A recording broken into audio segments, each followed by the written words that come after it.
makilala. Pero sigurado naman ako, kilala niyo na ako kasi ako yung nag-vroom-vroom, nag-gano'n. Ayan. Bawal utang ha, dapat nakikinig. Okay. So, dapat muna, lahat muna ng mata, ng attention nyo, ng tenga, nasa akin. Okay? Hindi muna natin papaganahin yung ating mga bibig. Maliban na lang kapag tayo ay tinatanong. Okay? Ready? Ready na ba kayo? Ready na! Okay, wala nang makikipag-daldalan sa katabi. Makinig na kay Teacher Hannah. Okay? Ang story natin ngayon ay nagmula sa Book of Luke. Okay. Galing siya sa New Testament. Isa siya sa 4 Gospels. Okay. Si Luke ang ginamit ng Panginoon para maging writer ng librong ito. Ayan. Si Luke, siya ay isa siyang sa disciple ni Jesus Christ na ang kanyang trabaho ay isang physician. Isa din siyang physician si Luke. Ayan. So, may kinalaman din yan sa kanyang So, si Luke, ginamit siya ng Panginoon para magsulat. Ayan. So, si Luke din kasi nakakasama siya saan? Sa paglalakbay kasama si Jesus Christ. Although hindi binanggit or hindi eksaktong sinabi na kasama si Luke dun sa may 12 disciples ni Jesus Christ, pero isa din siya sa mga kasama or yung tinatawag na parang assistant. Ayan.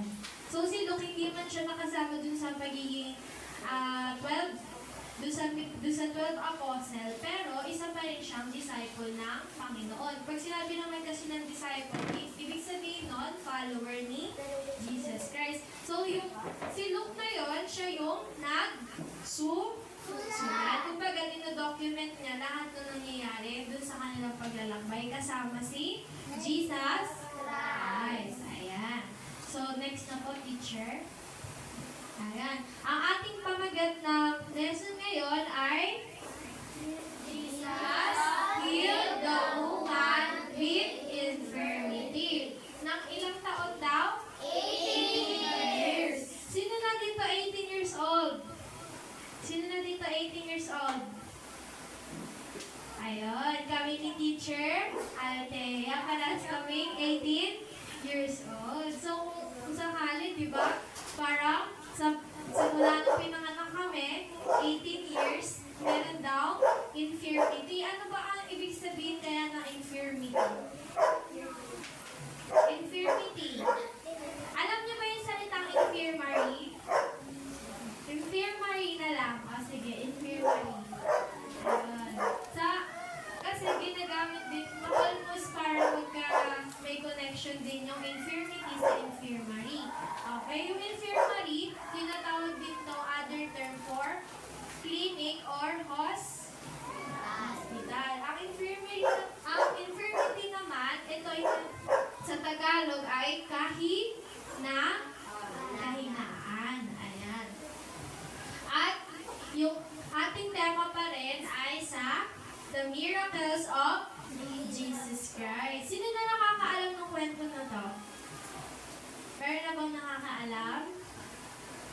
Yung about sa isang babae na may kahinaan ng 18 taon. Kasi di ba yung alam lang natin, yung familiar lang sa atin, yung inaagasan ng dugo?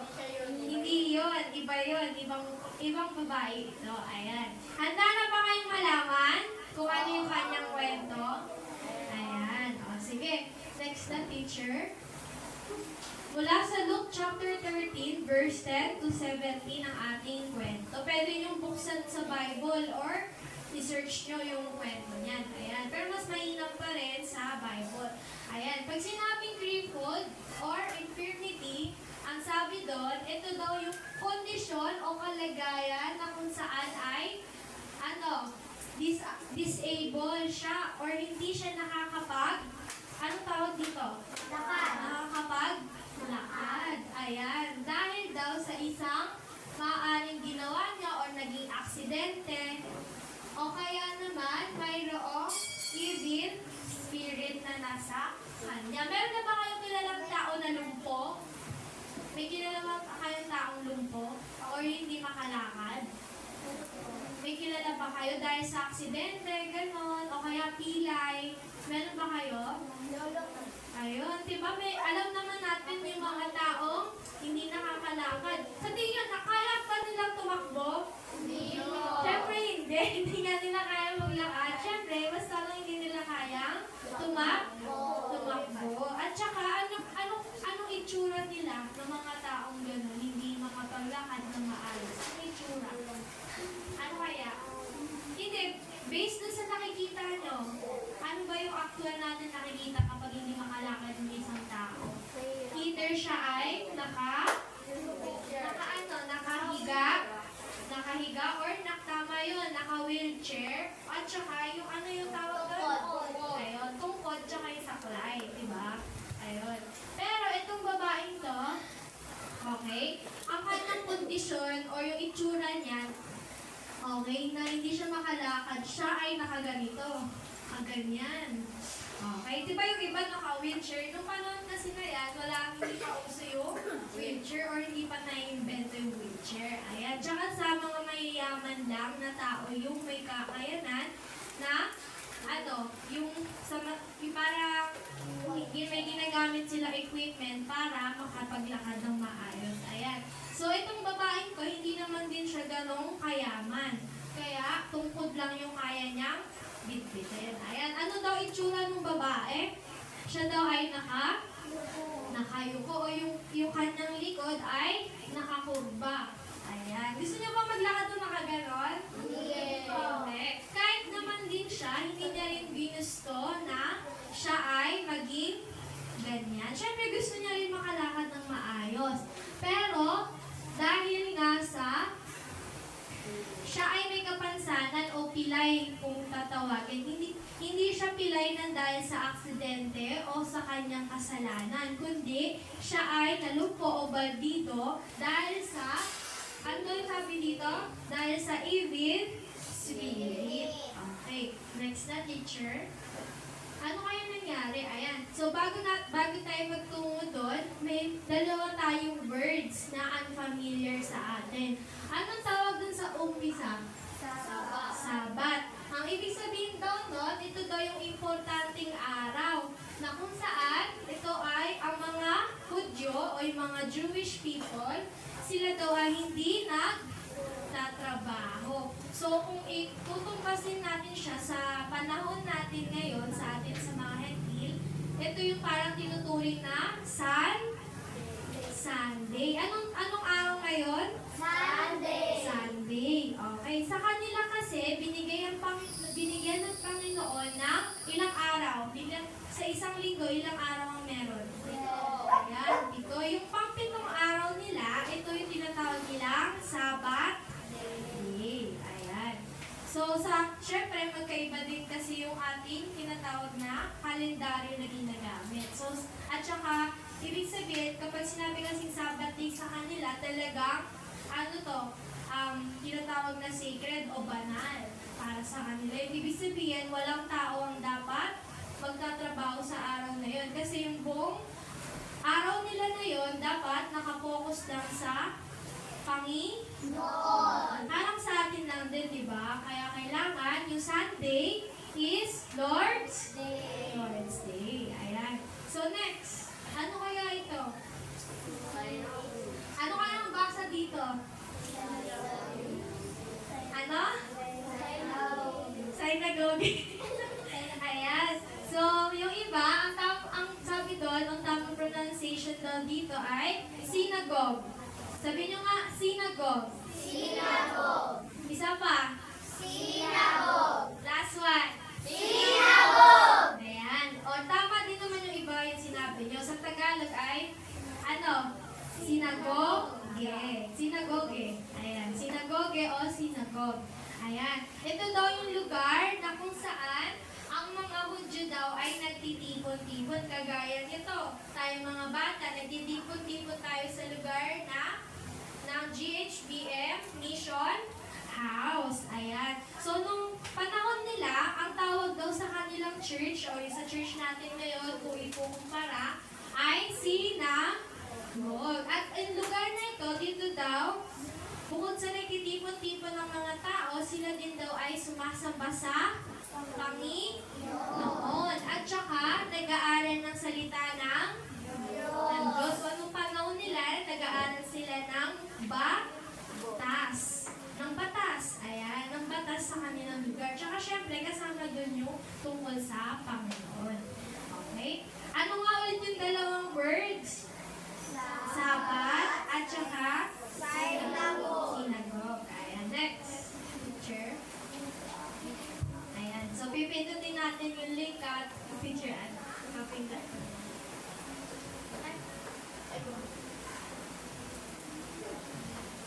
Jesus, dito na lang.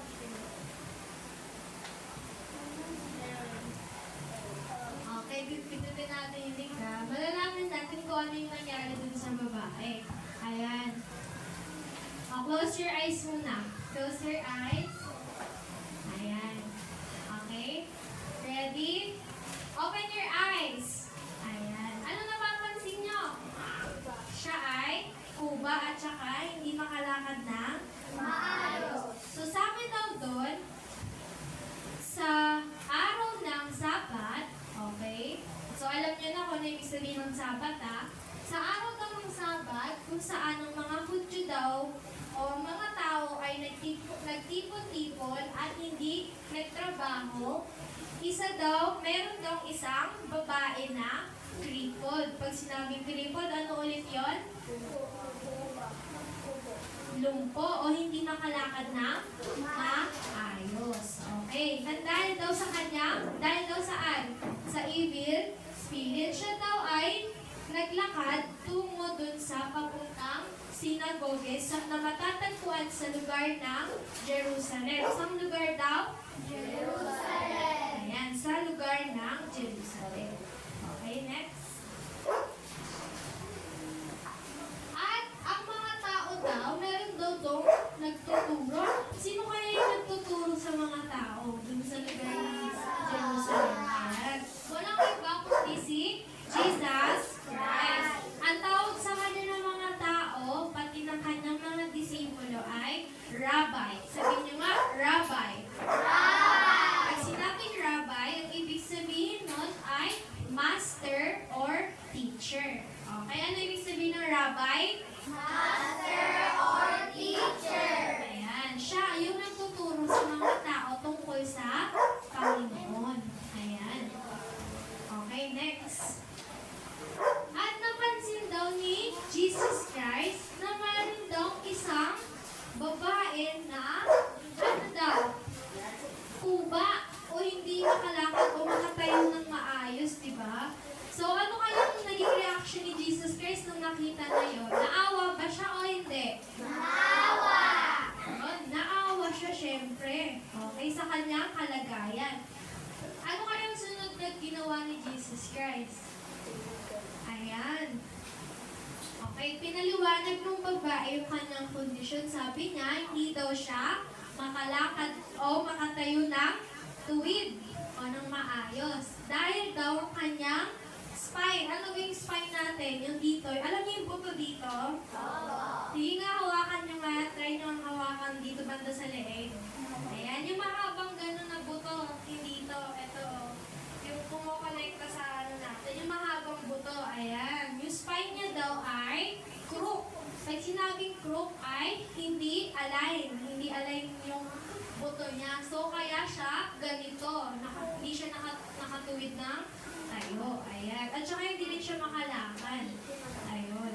So, yun. Ayun yung kanyang kondisyon. Sino gusto magkaganon? Diba? Siyempre, kapag may hindi tama dun sa ano mo, mahihirapan kang umilos. At bukod pa dun, ano pang gagawin sa'yo ng mga tao? Bubulihin. Gusto niyo ba yun? Hindi. Okay, next. At sabi dun, araw-araw daw, okay? Araw-araw daw, ang tanging nakikita niya lang ay yung mga paa ng mga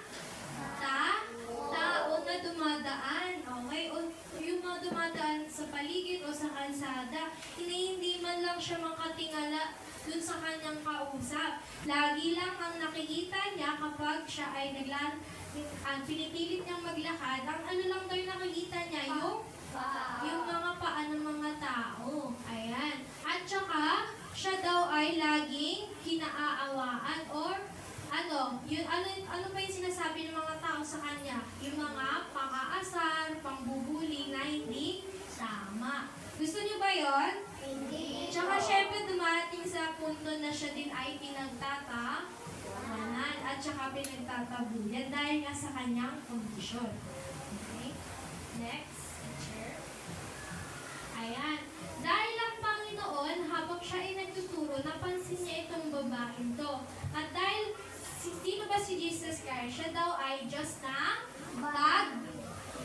pag-ibig.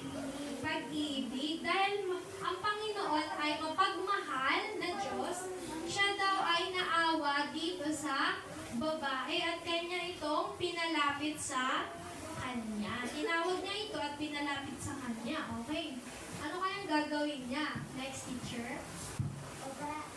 Ayan. Sabi niya, ano kayang ginawa ni Jesus Christ? Nilapit niya ang kanyang palad. Taas niyo nga yung inyong palad, yung kanang kamay. Ayan. Nilagay niya daw ito sa ulo ng babae. Okay? So, try nyo nga sa mga nyo. Try nyo malagay nyo sa ulo ng mga katabi nyo. Ayan. Ayan. Ganyan na. Ay, wag nyo naman ganun. Hindi naman ginawa ni Jesus Christ. Ganun lang. Ganun lang. Wag yung bibigatan. Baka naman patongan nyo. Wala patongan ka. Ayan. So, nilagay ni Jesus Christ ang kanyang palad kamay sa babae. At pagkatapos nun, sabi niya, ikaw ay malaya na sa iyong kapansanan. Anong sinabi niya? Anak? Ano sabi niya? Anak, ikaw ay malaya na sa iyong kapansanan. Ayan. Tignan natin kung ano yung mangyayari. So, sinabi ni Jesus Christ. Ano nga nangyari sa babae? Sige, teacher. Ayan. At dali-dali, hindi tumagal ng 1 minuto. Agad-agad, na pagkatapos ng sinabi ni Jesus na siya ay malaya na mula sa kanyang pagkakalumpo, kanyang kapansanan, siya daw ay agad-agad na nakatayo ng tuwid. Ayan. Mula sa pagiging kuba, okay, siya ay nakatayo ng tuwid at nakakapag-lakad. Okay. So, ano naging reaction ng babae? Tignan nyo nga. Gayahin nyo nga. Patingin nga ako. Gayahin nyo nga yung ngiti niya. Dapat yung dito lang yung ngipin na lalabas sa taas. Patingin nga. Patingin nga ako ng ngiti niya. Yung walang ngipin dito. Walang ngipin sa baba. Ayun. Ayun. Paano? Patingin? Ayun. Ganun yung ngiti niya. Ayan. Pero masaya siya niyan. Ayan. So, next. At sabi niya, okay, ilang taon nga ulit siyang naging ganon yung kalagayan. Ilang taon? 18 years. So, napakahaba na. Diba tayo pa nga lang, magkasakit tayo ng ilang araw, nagre-reklamo na tayo, diba? Tsaka syempre, hindi na natin kinakaya. Kahit nga isang araw lang napakahirap na kapag tayo ay nagkasakit. Paano pa kaya siya? Ilang taon siyang ganun ang kanyang kalagayan. So, sa mahabang panahon daw, so ilang taon na nagtitiis siya, ngayon, nakikita niya na yung mga mukha ng mga tao. Isipin niyo yun. Okay lang ba sa inyo yun? Yung puro paa lang yung nakikita niyo? Hindi. Diba, syempre, napakahirap. Doon yung kakausapin mo, nakaganto ka, oh. Diba? Ang hirap naman, diba? Puro yung paa yung kausap mo, diba? Ngayon, nakikita niya na yung mga mukha ng mga tao. At siya ay masaya. At hindi lang yun. Sabi doon, siya daw ay nagpuri sa Panginoon. At binglorify niya si Jesus Christ. At syempre, pinasalamatan niya ang Panginoong Jesus dahil siya ay pinagagaling. Okay? Next picture. Ayan. At dahil doon, yung babaeng yun ang lumangha, kundi ang kanyang mga kasama o yung mga tao na nasa paligid. Siyempre nagulat sila, patingin nga ng gulat. Patingin ako ng gulat. Ano na yung gulat? Ayan, galing nila. Ayan, ang galing ah. At patingin na ulit. 1, 2, 3, go! Okay, ayan. So nagulat sila. Paano yan? Wala silang ngipin. Paano yun? Yung gulat na walang ngipin. 1, 2, 3, go! Walang ngipin. Para mga matatanda na. Ayan. Nagulat sila at namangha sa ginawang mirakulo or sa himala na ginawa ni Jesus sa babae na iyon. Okay.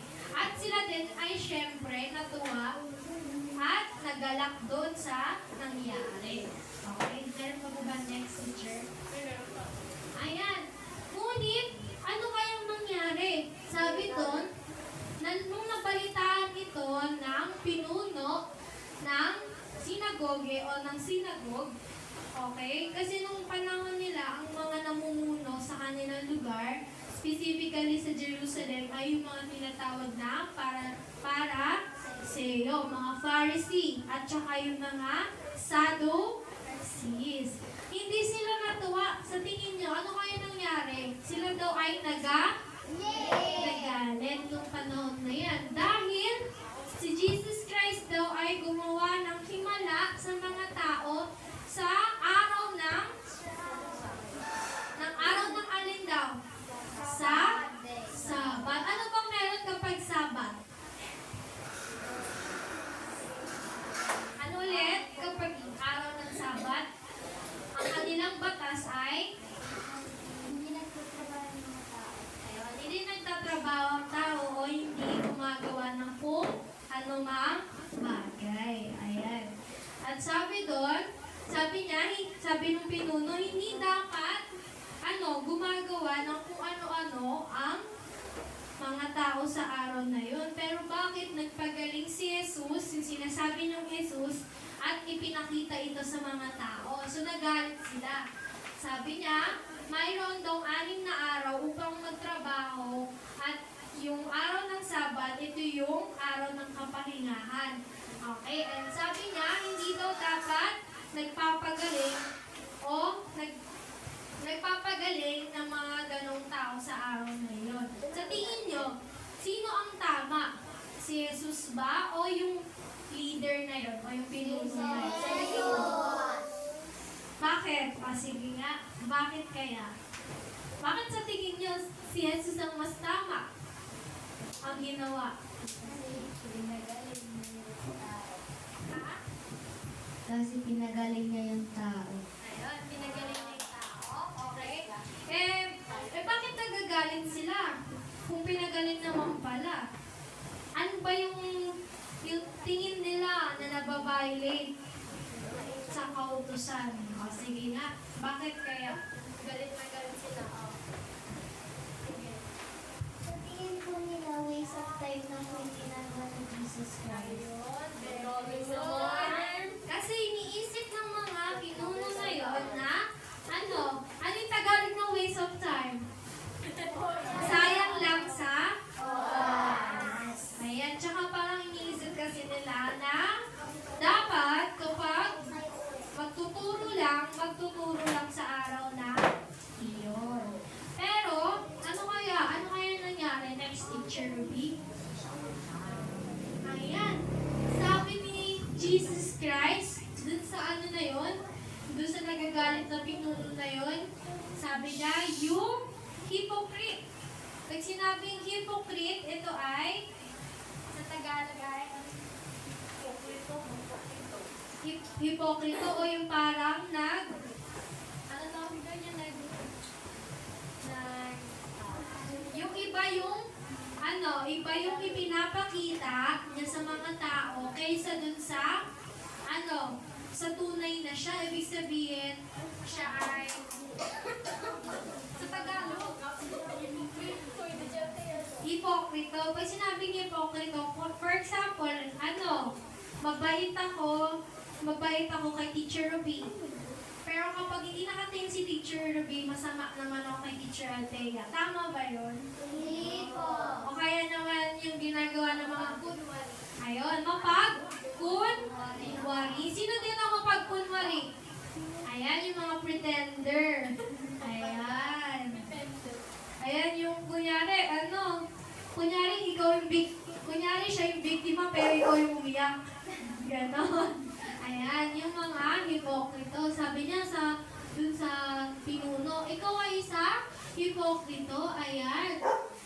At pinaliwanag niya kung ano ba talaga yung nilalaman ng batas. Sabi doon, kung ikaw ba ay nangangailangan ng tulong ng agad-agarang solusyon, hindi pag-iintayin mo pa ba yung tao, o yung parang in-example niya kasi doon, yung alagang hayop, yung tinatawag na ox.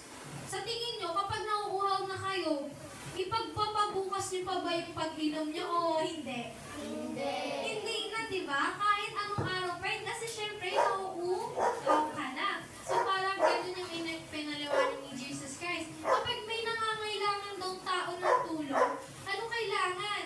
Agaram?